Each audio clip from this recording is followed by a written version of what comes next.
I'm about to do an adjourn in memory for someone who you may not realize affected each and every one of us, every Californian, every American, and probably most people across the world.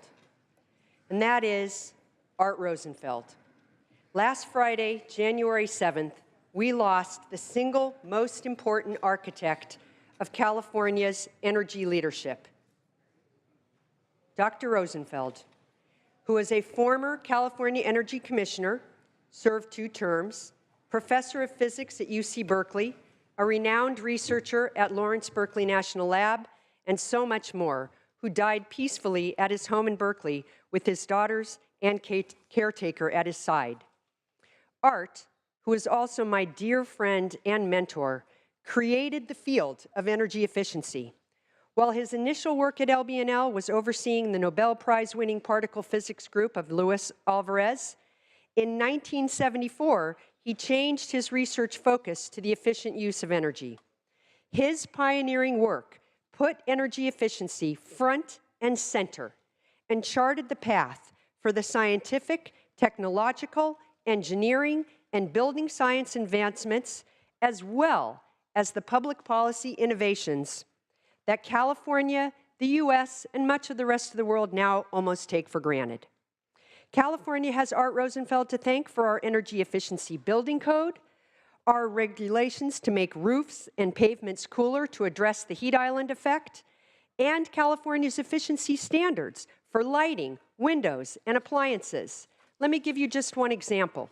In 1976, Art Rosenfeld pointed out to then Governor Jerry Brown that the proposed Bodega Head nuclear power plant would not be needed if refrigerators were required to be more efficient. The following year, standards for new refrigerators went into effect. This is 1977. The proposed plant was not built. Art's standards are why the average refrigerator today uses just 25% of the electricity of a 1975 refrigerator. The actions that Art promulgated and catalyzed resulted in the Rosenfeld Effect, a term that was coined to describe how California's per capita electricity usage has stayed flat over the last 40 years, while the rest of the U.S. grew by 50% or higher. I first met Art when I was an undergrad at Cal, and our collaboration began when I served on the City of Berkeley's Energy Commission in the late 70s, and continued while I was on the Berkeley Council in the 80s, and he worked with me to enact Berkeley's residential and commercial building energy retrofit ordinances. Through the 90s, I worked with Art when he was at the U.S. Department of Energy, and I was working with cities on climate protection, and then throughout the time that I served in the state legislature. Art was the inspiration for so much of my work and my legislation.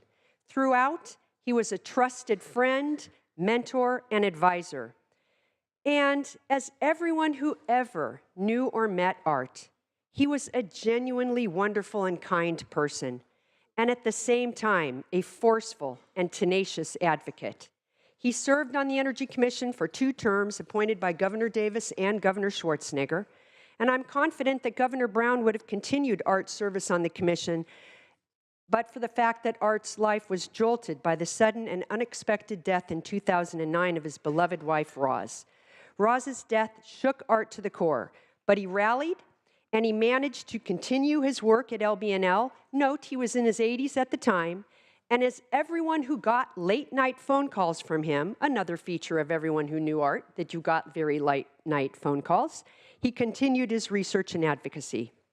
His work has been recognized with numerous national and international awards, including the Enrico Fermi Award, one of the nation's oldest and most prestigious awards for scientific achievement, which he received in 2006, the Global Energy Prize in 2011, the National Medal of Technology and Innovation in 2013, and just last year, the Tang Prize for Sustainable Development for Art's lifelong and pioneering innovations in energy efficiency, resulting in immense reductions in energy consumption and greenhouse gas emissions around the world.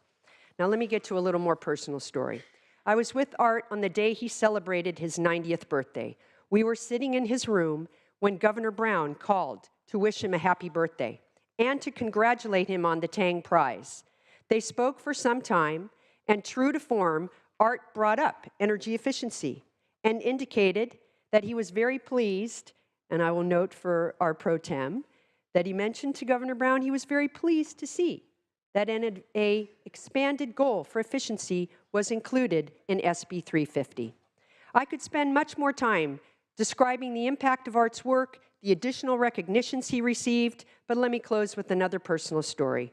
In my first year in the Assembly, 2009, I was visiting Art at the Energy Commission. This was before Roz's death. It was a rainy day.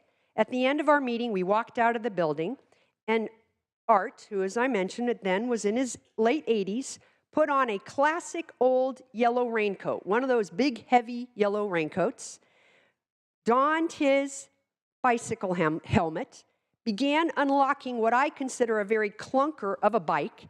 He unlocked it with this huge metal link chain, not a modern kryptonite lock.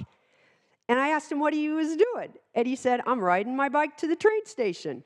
Okay, and then where was he going? To his stop at the foot of University Avenue in Berkeley, which if anyone knows, that's the flatlands of Berkeley, where he was then going to take his bike off the train and ride to his home in the Berkeley Hills. At that moment, I knew that no matter what I do, I will never be good enough. Dr. Rosenfeld succeeded in making a difference in each of our lives through his dedication to science and advocacy. I and everyone who knew him will miss him dearly. I commit to honoring his legacy by working with all of you to continue and expand California's leadership in energy efficiency and climate protection. And I will end with, to Art Rosenfeld, the California State Senate adjourns in your memory.